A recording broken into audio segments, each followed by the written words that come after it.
Prezados irmãos e prezadas irmãs, estamos diante de mais de uma lição da Escola Bíblica Dominical da Igreja Evangélica Congregacional do Largo do Tanque. E hoje falaremos sobre a centralidade de Cristo na Bíblia, que é a lição número 4. E nós temos como texto básico o Efésios 1:10. Antes de nós darmos início ao nosso estudo da Escola Dominical, vamos entregar a Deus esse horário, essa aula, em oração. Senhor Deus e Pai, nós te louvamos, te agradecemos e te exaltamos, sabendo que o Senhor é bom, é o Deus que nos fala, que age, que nos capacita.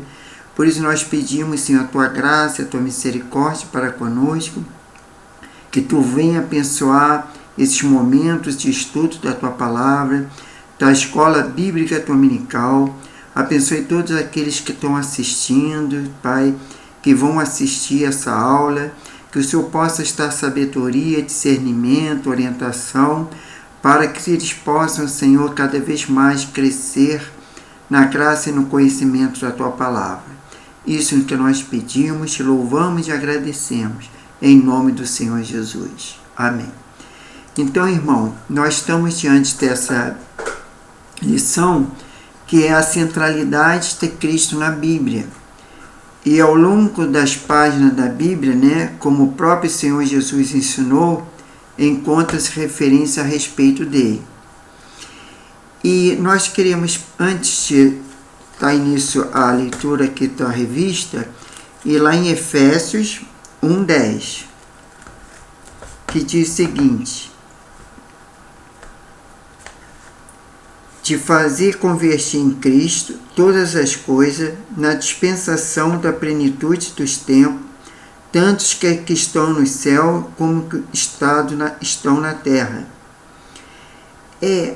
Eu vendo esse versículo, quando eu comecei a ler, eu achei uma necessidade de nós começarmos a ler desde o versículo 5. Então eu gostaria que ler com os irmãos, até para nós entendermos melhor essa questão da plenitude dos tempos, onde que a palavra de Deus, através do apóstolo Paulo, fala aos Efésios, porque lá no versículo 5, que seria o contexto, vamos dizer assim, ele diz o seguinte: nos predestinou para sermos filhos de adoção por Jesus Cristo, para si mesmo, segundo o beneplácito da sua vontade, para o louvor da sua graça, o qual nos deu gratuitamente no amado. Nele temos a redenção pelo seu sangue e a remissão dos pecados, segundo a riqueza da sua graça, que ele derramou profundamente sobre nós toda a sabedoria e o entendimento, e desventou-nos no ministério da sua vontade, segundo o beneplácito que propusera em Cristo.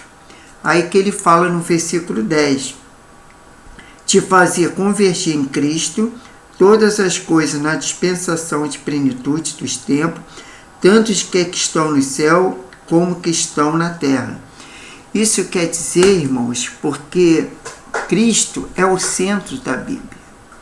Cristo, ele já desde a plenitude dos tempos, desde a criação da terra, dos céus, do mar e do homem, Jesus já existia. A gente vai ver isso a seguir na lição. Que já desde os primórdios lá, que fala como diz o autor aqui na lição, e começando por Moisés, discorrendo por todos os profetas, expunha-lhe que seu respeito constava em todas as escrituras. Aí a gente vai ver lá em Lucas 27, Lucas 24, versículos 27. Então vamos lá para Lucas, está aqui, 24, versículo 27. E começando por Moisés, e por todos os profetas, explicou-lhe o que dele se achava em todas as escrituras. Então, quer dizer, em particular, a gente vê que Moisés, ele tipificou a Jesus, porque Moisés foi usado por Deus para libertar o povo do Egito, porque o povo estava escravizado por Faraó no Egito. Então o que ocorreu? Jesus mandou um libertador, e esse libertador foi Moisés.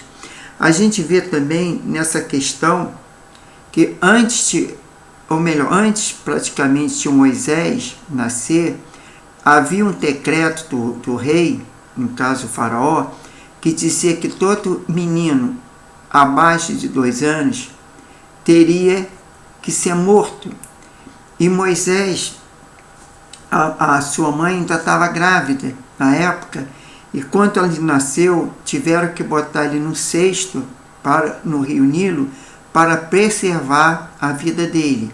Mas isso tudo foi a mão de Deus, como a gente já viu na leitura da Bíblia e na própria história, nos filmes, que consta ali o livramento que Deus deu a Moisés, porque ele iria usar o Moisés como libertador do povo do Egito. Então a gente vê também que, trazendo para na questão de Mateus, quando Jesus, no caso, nasce, o rei, na época, que aí já não era o faraó, mas era o rei Herodes, ele faz também um decreto para matar todos os meninos, porque os magos já diziam que viria o rei dos judeus. Então ele, pensando que alguém que pudesse nascer e ocupar o seu trono, ele ficou com temor e mandou que matasse todas as crianças que nasceram naquela época. E também Deus, através do anjo, ele livrou o Jesus de ser morto. Então a gente vê que há algumas concordâncias, vamos dizer, entre Moisés e Cristo. Por isso que aqui, que o autor diz, ele cita Moisés. E a gente vê também que assim não há como fugir da centralidade de Cristo. Na Bíblia, Cristo é o Criador de todas as coisas. Está lá em João 1,3, que diz que Jesus era o Verbo e o Verbo era Deus. Vamos ler aqui. No princípio era o Verbo, e o Verbo estava com Deus, e o Verbo era Deus. Ele estava no princípio com Deus, e todas as coisas foram feitas por meio dele, e sem ele nada do que se foi feito se fez. Por isso que lá em Gênesis também, Deus fala, façamos o homem à nossa imagem e semelhança. Isso quer dizer o quê?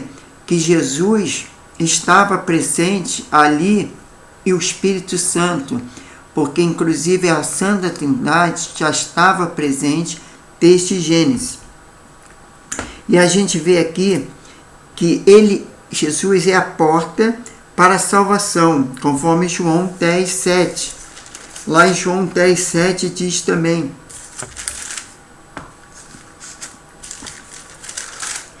João 10,7 diz o seguinte: portanto, tomou Jesus a dizer, em verdade vos digo que eu sou a porta das ovelhas. Então, Jesus é a porta, e ninguém pode chegar aos céus nem a Deus sem passar por Jesus, sem aceitá-lo como Senhor e Salvador, e através do nome dele que foi dado toda a autoridade. Então a gente vê que somente ele é o mediador no relacionamento entre Deus e homem. Conforme 1 Timóteo 2,5, ele é o nosso supremo pastor. Eu vou pular esses 2 versículos, mas que os irmãos depois possam ler. É 1 Timóteo 2,5, que ele diz que ele é o supremo pastor, conforme lá em Salmos 23 e João 10. Foi o próprio Jesus quem disse: examinai as Escrituras, porque julgai ter nela a vida eterna, e elas são as mesmas que testificam de mim. Isso está lá em João 5,39. Então, a gente entrando aí no item 1, teologia cristocêntrica, A figura central da história da humanidade é a pessoa de Jesus Cristo.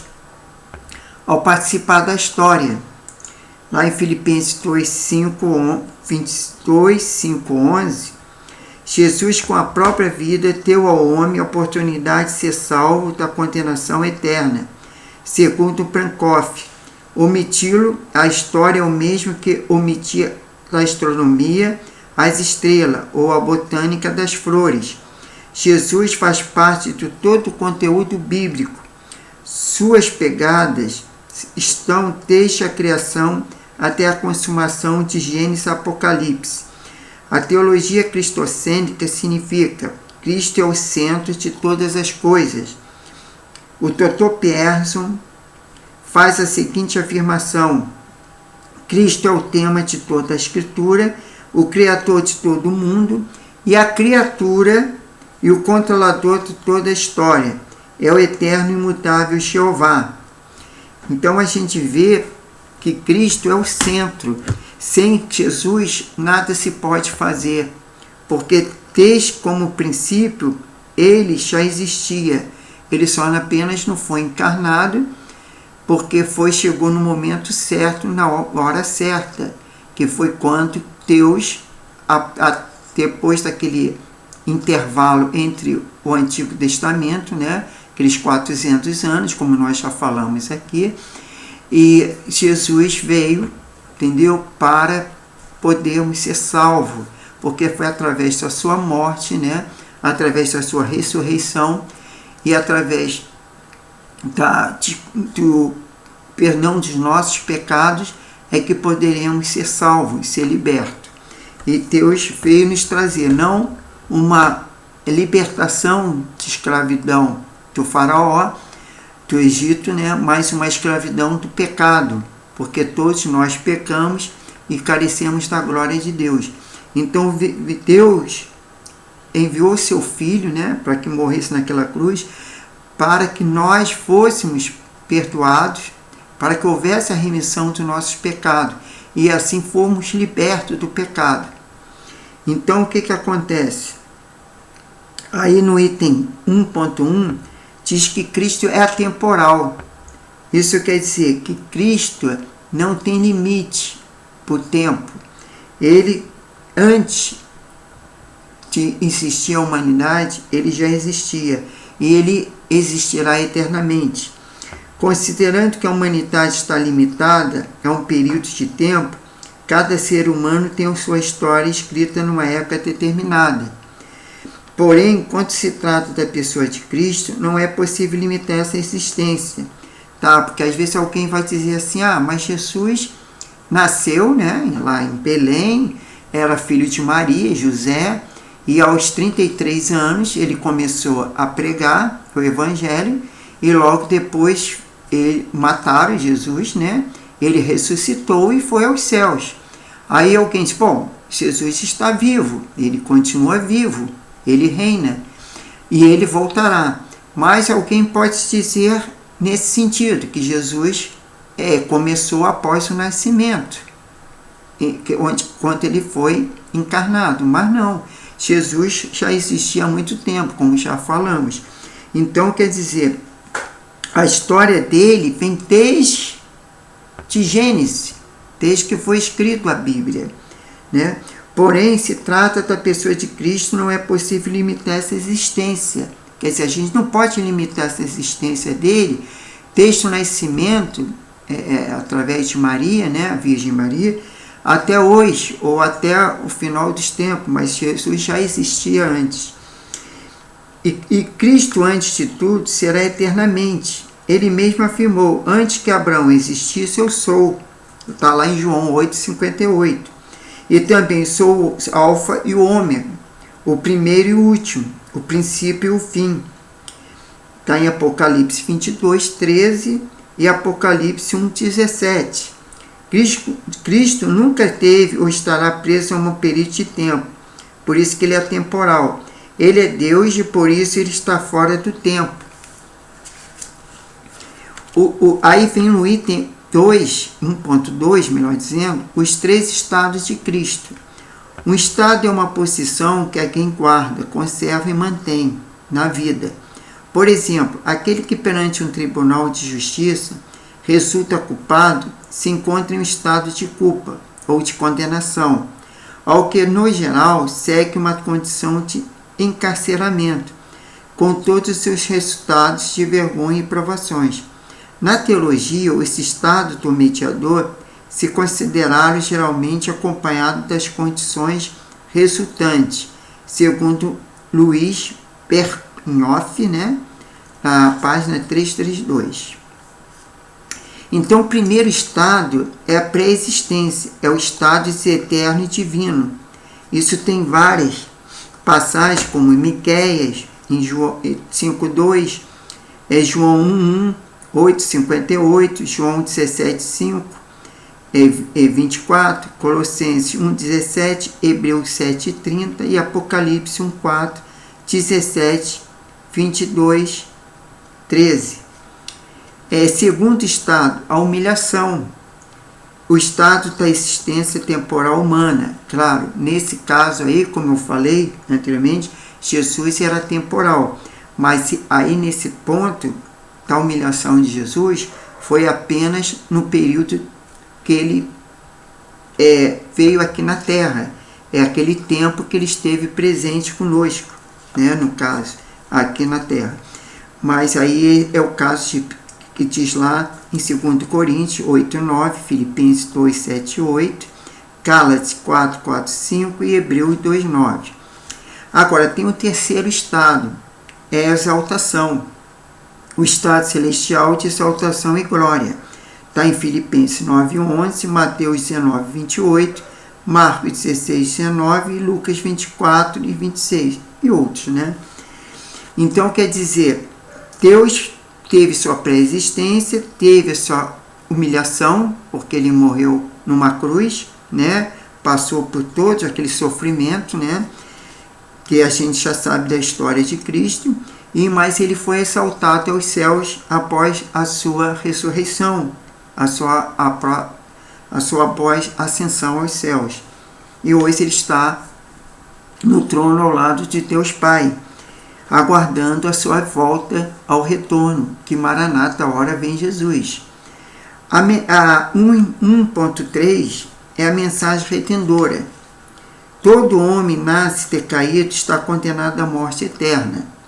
Por essa razão, Deus enviou seu Filho, a fim de morrer e se ressuscitar, para nele acontecer a redenção.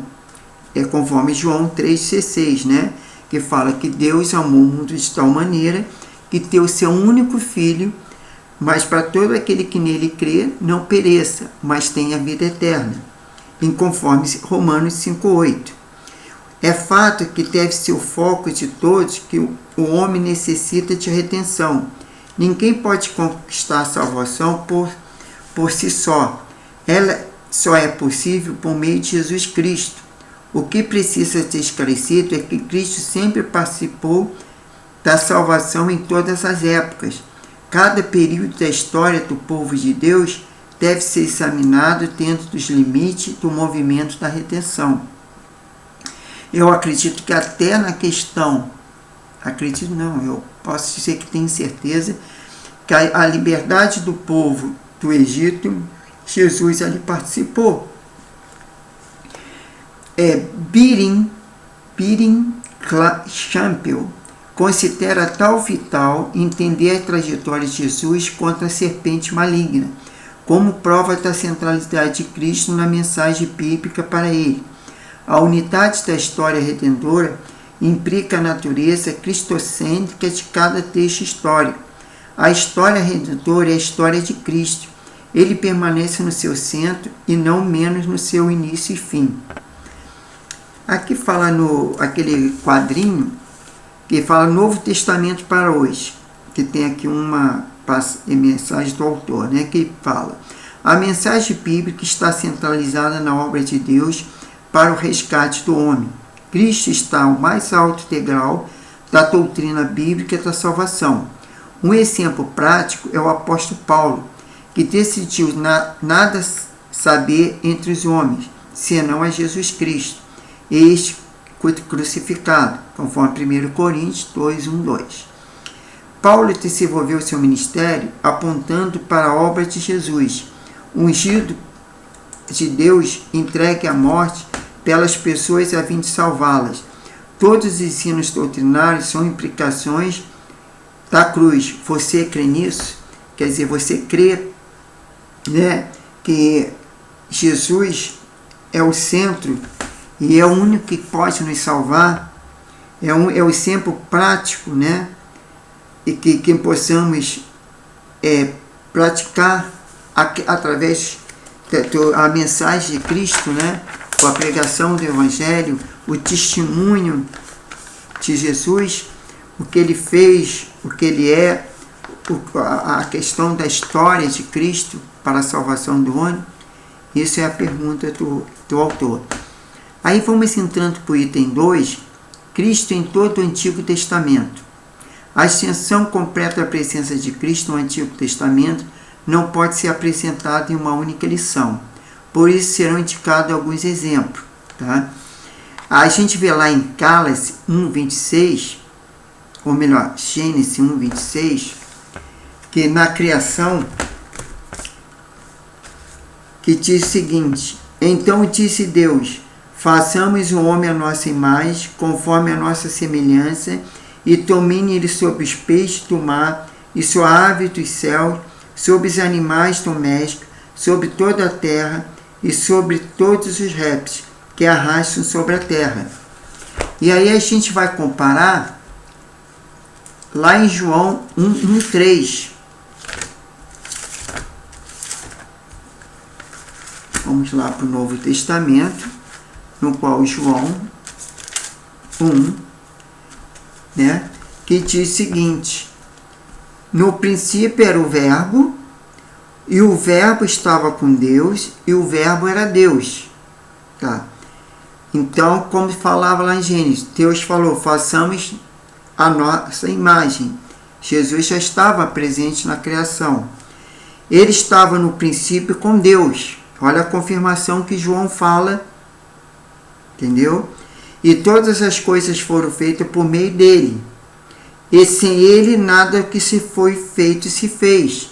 Essa é a confirmação de João, o que está escrito lá em Gênesis. E a gente vê também que no Êxodo, o povo, do povo, a Páscoa, e que Jesus é o Cordeiro Pascual, lá em Êxodo 12, tá?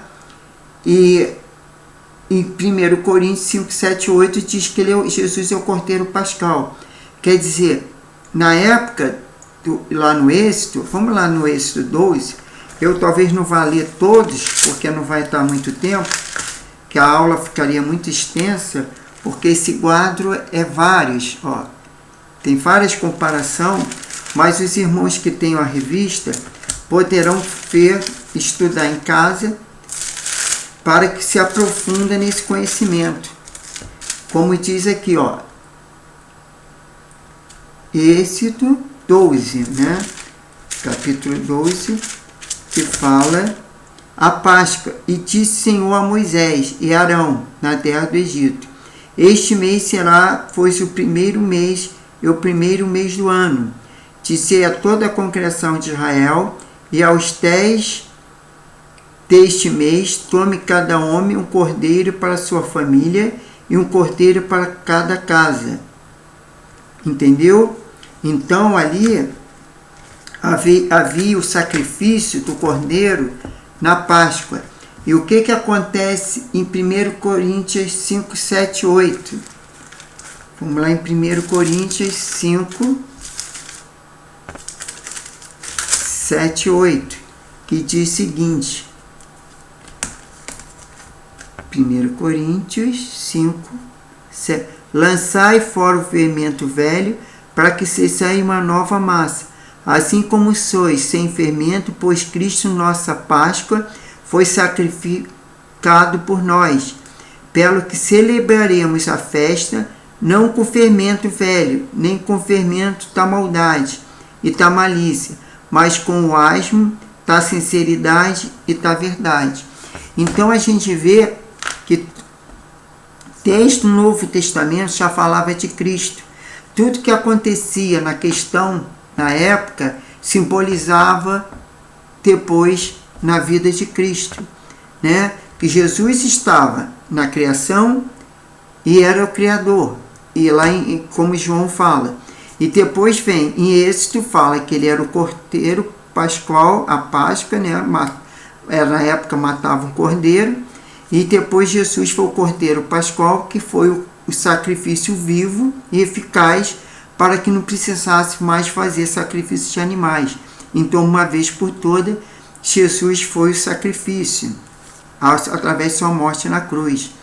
Então, lá em Levítico 4:6 também fala na oferta pelo pecado. E Jesus é a oferta pelo nosso pecado. Como diz lá que Jesus levou todos os nossos pecados e as nossas transgressões. Claro que hoje nós continuamos a pecar, mas Deus é fiel e justo para nos perdoar. Quando nós pedimos perdão, nos arrependemos dos nossos pecados, confessamos os nossos pecados, então ele é fiel e justo para nos perdoar. Aí vem o maná no deserto, no qual o povo de Israel, né, os hebreus passaram e Deus mandou o maná. E Jesus é o pão que desceu dos céus, conforme em João 6, 57 e 58. E a gente vê que em Isaías também fala do livro, que é o livro mais messiânico do Antigo Testamento, que anuncia sobre Jesus. E em Lucas também foi sobre Cristo que Isaías profetizou, conforme Lucas 31, 33. Então tem muitas outras comparações em Jeremias, entendeu? E Miqueias também, Malaquias, né? Então, comparando com o Novo Testamento. Aí vem aqui o autor fala sobre a Bíblia para hoje. Deus falou pelos profetas no Antigo Testamento, falou pelos apóstolos no Novo Testamento.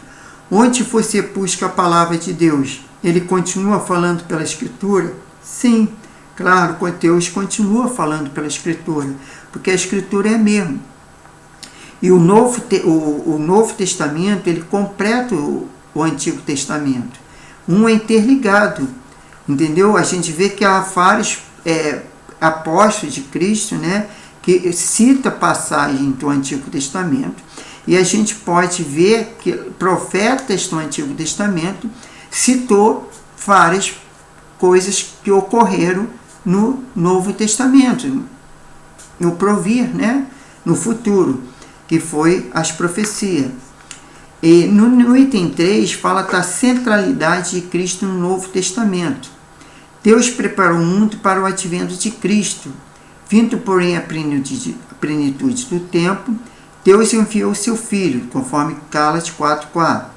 O Pai enviou seu Filho no momento exato, no tempo certo, para que no centro da mensagem redentora, descrita no Novo Testamento, se pudéssemos resumir a mensagem do Novo Testamento em um único versículo, que seria Efésios 1:10, que já foi lido. Te faz convergir nele, Cristo, a dispensação da plenitude dos tempos, todas as coisas, tanto dos céus como da terra. O conteúdo sobre a encarnação, ministério, morte, ressurreição e ascensão de Cristo é extenso e será explorado nas lições seguintes. Neste momento é fundamental entender que Cristo é o centro da mensagem da Bíblia.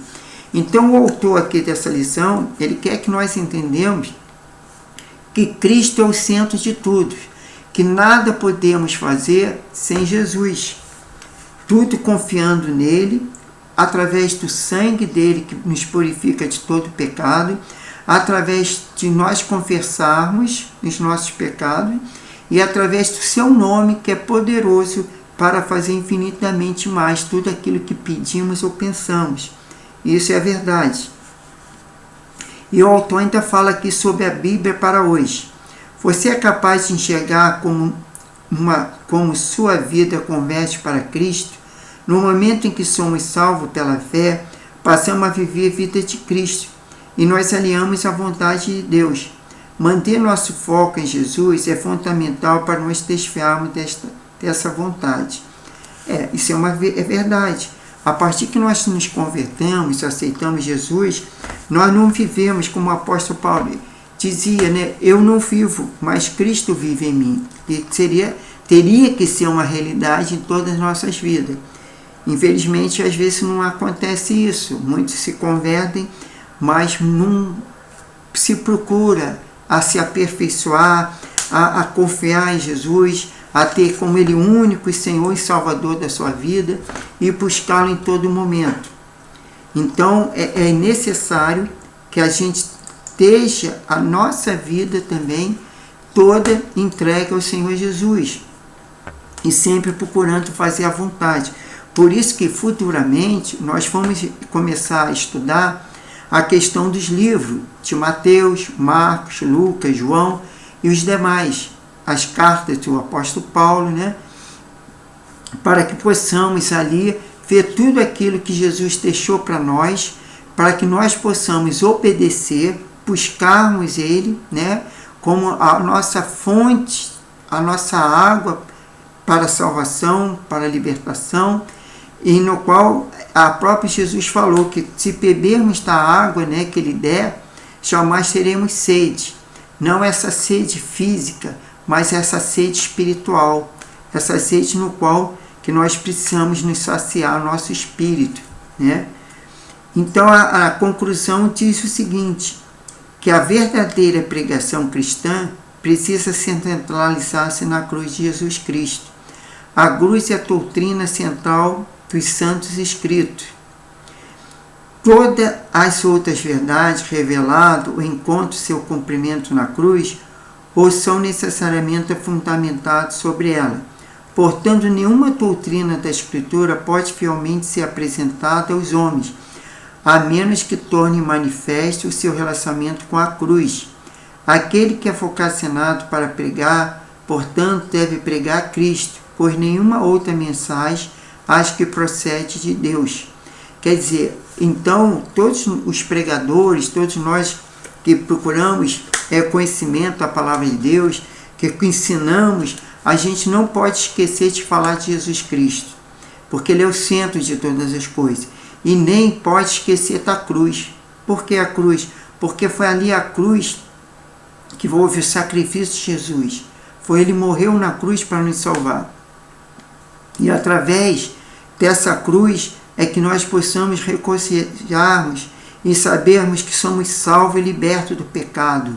E ali foi onde Jesus venceu as nossas dores, os nossos sofrimentos, as nossas mágoas.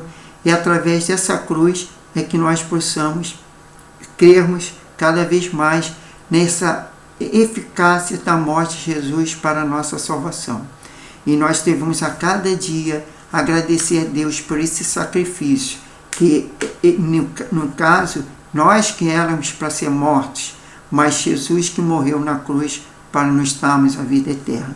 E eu queria dizer para os irmãos, para que pudesse também ler essa reflita e tecida durante a semana, que está no livro lá de João, a palavra de vida eterna, estão na Bíblia. Aí pergunta, você crê nisso? Não é fácil ter o mesmo sentimento de Cristo? Você está disposto a isso? Jesus está presente em toda a Bíblia? Descubra-se nos livros. A Bíblia revela que Jesus é o Criador. Creia nessa verdade. Cristo é a solução para os nossos pecados. Creia no poder dele. Cristo destruirá todo o poder de Satanás. E você ora por isso. Aí pergunta, você ora por isso? Jesus é o Messias prometido no Antigo Testamento. Você crê que ele nos veio a este mundo? Entendeu? Então está aqui. Para quem não tem a revista, está aqui toda a questão dos versículos e das perguntas. Que caso o irmão não tenha a revista, a irmã poderá de repente copiar, né? No caso, quando for assistir a aula, está um play, stop, né? A pausa, melhor dizendo, stop não, a pausa, e aí copiar esses versículos da Bíblia, que são as mensagens de segunda, terça, quarta, quinta, sexta, sábado e domingo, para que possa também se aprofundar na palavra de Deus. E é bom que leia. Agora, aqueles que têm a revista, né, já pode, no caso, usar a própria. ali os versículos, né, que já está impresso na revista, e poder meditar durante a semana para que possa crescer no conhecimento da palavra de Deus. E na próxima lição nós vamos falar já dos evangelhos, né, que seria a lição 5, entendeu? Então seria a prévia harmonia dos evangelhos. E aí depois que nós vamos entrar na parte do livro de Mateus, Marcos, né, Lucas e João. Mas fomos, através dessa aula, né, da Escola Bíblica Dominical, a cada domingo, e nós podemos nos aprimorar no conhecimento da Palavra de Deus. Vamos orar para nós estarmos encerrando mais essa aula. Senhor, muito obrigado, Senhor, por mais essa aula, Senhor. Obrigado por aqueles que vão ouvir, Senhor, a Tua Palavra. Obrigado, Senhor, porque Tu nos dá essa oportunidade de podermos falar da Tua Palavra, podermos ler essa liberdade de lermos a Tua Palavra. Ó Deus, abençoe cada vida que vai estar estudando essa palavra, que possa ter o conhecimento, Senhor, livra de todo mal, ter uma semana de paz, tranquilidade, segurança, e que possa, Senhor, a cada um, Senhor, encontrar tempo para estar meditando na Tua Palavra, lendo a Tua Palavra, e que Teu Espírito Santo, Senhor, venha dar revelações a cada um de nós. Prepara-nos, Senhor, para sermos servos fiéis, Senhor, para sermos servos dedicados, Senhor, e possamos cada dia mais crescermos, Senhor. Muito obrigado, é que nós Te louvamos e agradecemos em nome do Senhor Jesus. Então fiquem na paz, irmãos, e até a próxima aula. Que Deus abençoe a todos.